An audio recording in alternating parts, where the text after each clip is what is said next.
Nous sommes avec l'inventeur du M3 comme moteur à mouvement magnétique. Il s'appelle Jean-Claude Cordier, il est fleurisien et travaille à son invention depuis une 50aine d'années. Une invention qui a été déposée et enregistrée à l'INPI, l'Institut national de la propriété industrielle. C'était en juillet dernier. C'est un aboutissement, le début d'un grand projet. Sauf que, Jean-Claude Cordier, votre invention a été classée top secret défense. Expliquez-nous. C'est-à-dire que j'ai du mal à expliquer puisque ça n'est pas conforme à la réalité.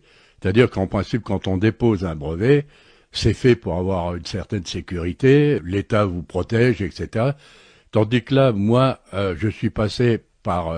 j'ai eu tous les papiers concernant la recevabilité de ce brevet et tout. Et en temps normal, il faudrait 2 mois, où on vous dit, maintenant vous pouvez divulguer votre invention, la vendre ou faire ce que vous voulez. Et moi, au lieu de ça, j'ai eu quelqu'un qui m'a téléphoné du ministère de la Défense ou bien de l'INPI, je sais pas, et qui m'a dit, en donnant en référence le numéro d'enregistrement de mon invention qui avait été déposée, pour vraiment me faire voir qu'il était au courant de tout, et qui a dit, M. Cordier, je viens vous annoncer que votre invention a été classée top secret défense. Alors je vous conseille d'en assurer sa sécurité. Alors j'ai même pas eu le temps de lui dire, mais monsieur, je vous remercie ou ceci, cela, top, ça a été terminé. Bon. Alors question bizarre, moi je me suis dit, qu'est-ce que c'est cette connerie et tout. Alors je me suis dit, la meilleure des choses à faire, c'est d'écrire au directeur et de lui demander ce que ça signifie. Pourquoi classer mon invention top secret défense? Parce que j'ai pas fait une bombe atomique, j'ai fait un moteur. Bon. Et pour lui demander qu'il m'explique exactement qu'est-ce qu'il y avait comme problème. Alors, j'ai eu une réponse quelques jours après, par lettre recommandée, en disant que M. Cordier, on ne peut pas répondre d'une façon manuscrite. Si vous voulez avoir des réponses, vous tapez le code. Alors, ils m'ont donné un code pour Internet et tout ça, alors qu'ils savent très bien que je n'ai pas Internet, déjà d'une part, et qu'on a communiqué pendant plusieurs années ensemble sur différents brevets, parce que je n'en ai pas déposé qu'un, que tout marchait très bien, qu'on m'envoyait du courrier et tout, et subitement, sur les milliers de personnes qui allaient à une pays, il n'y a plus personne capable d'écrire. Alors donc là, je me suis dit, il y a un truc qui colle pas. Et puis j'ai essayé de savoir, et j'aimerais savoir qu'est-ce que c'est que cette invention, de mettre mon système, mon moteur que j'ai inventé, top secret défense, comme je sais qu'il n'y a rien de nucléaire là-dedans, ni d'explosifs, pourquoi à me mettre dans les oubliettes, soit. Personne n'est capable de me donner une solution ni quoi que ce soit. Cette invention, pour moi, elle est capitale et énorme. Le M3, moteur à mouvement magnétique. Quel est le principe de ce moteur? Le principe est assez simple, c'est-à-dire, pour faire fonctionner un moteur quel qu'il soit, il faut de l'énergie. Donc moi, mon énergie, qui a toujours été celle-ci, c'est l'énergie magnétique. Parce qu'avec l'énergie magnétique, en utilisant des aimants de nouvelle conception, des aimants qui sont au néodymium, des aimants d'une puissance considérable, en utilisant et en ayant fait concevoir des aimants d'une façon spécifique, parce qu'il faut déjà les travailler d'une façon tout à fait spécialement, le magnétique, ça vous sert à vous donner l'énergie. Cette énergie magnétique vous permet d'obtenir une force avec des aimants d'une puissance qui devient considérable. C'est en fonction de la taille des aimants. Si vous avez des aimants, par exemple, de 10 cm de diamètre dans les mains, vous ne pourrez pas les tenir. C'est impossible. Donc, en se servant de cette force, j'ai réussi à générer et à créer un mouvement qui est entretenu par l'énergie magnétique qui, elle s'épuise pas. Comme j'avais expliqué déjà à certains scientifiques qui critiquaient, mais qui n'avaient aucune connaissance dans ce domaine, que l'énergie magnétique pouvait se conserver à peu près pendant presque un siècle. Et je disais en exemple, vous prenez un vélo de la guerre 14 qui ne sert plus, vous montez dessus, vous pédalez, vous mettez la dynamo, vous avez toujours de la lumière.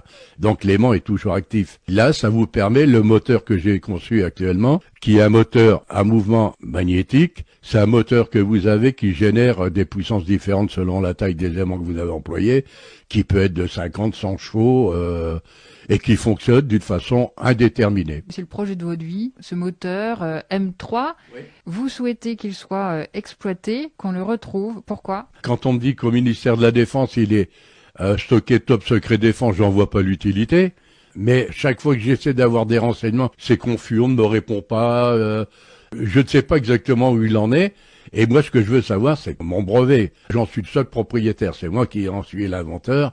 Je veux que celui-ci me serve quand même au moins à gagner ma vie, déjà, d'une part. Vous souhaitez qu'il soit exploité. Ah oui, absolument. Pourquoi? Quels sont les intérêts pour la population, pour la nature également. Pour la nature, c'est immense. Maintenant, le moteur par lui-même, quand je vois que vous avez des moteurs, que M. Macron subventionne à coup de milliards, le moteur à hydrogène par exemple, qui pour moi c'est un moteur qui est déjà, pas à exclure tout de suite, mais d'une conception qui va coûter la peau des fesses, et d'une maintenance pratiquement impossible. Moi, mon moteur, et puis un moteur qui va vous donner une autonomie sur une voiture qui va pas dépasser les 500 km. Moi, mon moteur, une fois qu'il est conçu, ça vous donne une distance illimitée.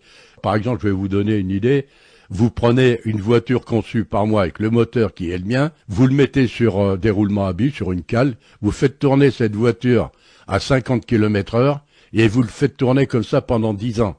Au bout de 10 ans, vous avez fait 5 600 000 kilomètres. Donc ça vous donne, vous voyez, les capacités de l'autonomie de ce véhicule, puisque l'énergie qui sert à alimenter mes aimants, elle ne se consomme pas. Elle reste en stock. Les aimants en iridium, c'est leur avantage, c'est que les aimants conservent leur capacité magnétique, mais eux déclenchent une force qui est terrible, quoi. Et tant qu'ils auront l'énergie derrière, ils vont fonctionner. Et puis alors, bon, par la suite, ce moteur, quand on voit que dans le monde entier, vous avez à peu près 10 milliards de moteurs qui existent en tout genre, je passe du moteur du lave-vaisselle, de la machine à laver, du frigidaire, de tout ce que vous voulez, des moteurs de voiture, des moteurs de bateau, des moteurs d'avion, tout ça, ça rentre en ligne de compte. Et comme je disais dernièrement à des personnes qui suivent ce dossier, mon moteur, vous le prenez, moi je vous fais, avec la taille, disons, d'un groupe électrogène qui aurait la taille d'un super congélateur, un coffre de congélation, bon, j'arrive à vous faire à peu près 20 kilowatts avec ce coffre. Ce coffre, vous le mettez chez vous dans un pavillon, un appartement, vous avez l'énergie gratuite pour le restant de vos jours. Maintenant, si à la construction d'immeubles, les industriels sont contraints de monter en même temps un espace pour installer une centrale électrique, vous allez avoir des immeubles qui vont être alimentés en électricité d'une façon totalement indépendante. Vous allez éliminer tous les câbles électriques qui se baladent dans les rues, les pylônes haute tension. Tout ce que je vois là, j'ai vu dernièrement à la télé des détails que Total faisait avec des hectares de panneaux voltaïques pour avoir un petit peu d'énergie, etc. Ça coûte une fortune, c'est inimaginable, alors que moi, vous n'avez pas besoin de passer par Total. C'est comme votre voiture, vous aurez plus de pompe. Vous avez votre voiture en bas de chez vous, vous voulez faire 1000 km ou 2000 km, vous les faites, vous n'arrêtez nulle part. Vous êtes totalement indépendant, et vous pouvez être indépendant de la même façon au point de vue énergétique. Parce que votre voiture, à partir du moment où elle fabrique de l'électricité pour son énergie propre, vous allez faire du camping, vous voulez faire du barbecue. Si vous avez une prise électrique au cul de votre véhicule, vous le branchez, vous faites marcher votre barbecue électrique, ou vous alimentez votre caravane. Donc il n'y a pas de limite. Alors dans l'avenir, pour les Verts, qui envisagent beaucoup de solutions, déjà, moi, dans les 10 ans à venir, si mon moteur est mis en application, dans les 10 ans à venir, il n'y a plus de centrales nucléaires, ça ne sert plus à rien, puisqu'ils n'ont plus à produire d'énergie électrique. Ça devient indépendant et autonome pour chacun d'entre nous. La voiture, c'est pareil, il n'y a plus de fumée, parce que mon moteur, quand il fonctionne, non seulement il ne pollue pas, il ne consomme pas de matière, il ne fait aucun bruit, il peut fonctionner sous vide d'air, il peut fonctionner sous l'eau, il a une autonomie qui est totalement indéterminée. Je compte à peu près pour 100 ans, disons 90 ans. Tout ça, ce sont des avantages qui, pour les écologistes, sont gigantesques. Vous avez des bateaux, un avion, imaginez un petit avion, un avion de club, vous avez un système de moteur comme le mien. Les drones, ça devient pratiquement un drone, mais lui, au lieu de tourner 24 heures, il peut rester un mois en l'air, sans se poser. Donc imaginez que vous avez un avion style d'une caravelle, vous pouvez manger à bord, dormir, avoir une baignoire et tout ça, vous tournez, vous êtes pratiquement devenu un satellite de la Terre. Alors tout ça, vous voyez, ça vous donne des quantités de solutions qui sont immenses d'ailleurs. Jean-Claude Cordier, vous avez déposé 4 brevets à l'INPI. Vous l'avez dit, ça fait une 50aine d'années que vous travaillez sur le M3.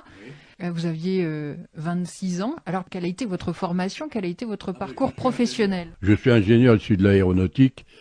J'ai été pilote moi-même, j'ai fait beaucoup de choses dans ma vie, j'ai été chef d'entreprise, j'ai beaucoup de choses, mais si je m'étale là-dessus, il y en a pour une éternité. Mais j'ai même enseigné, j'ai été prof à l'Horte, hein, il y en a qui m'entendent de l'Horte. J'ai été enseigné la mécanique et le dessin industriel dans cette école. J'étais responsable à l'époque, dans les années 80 des poussières, j'étais responsable du GLAM, l'escale GLAM des avions présidentiels qui était basé à Orly, avec l'escale du GLAM qui était à Villacoublay. Là-dessus, ça m'a enseigné et apporté encore des éléments techniques incroyables, quoi.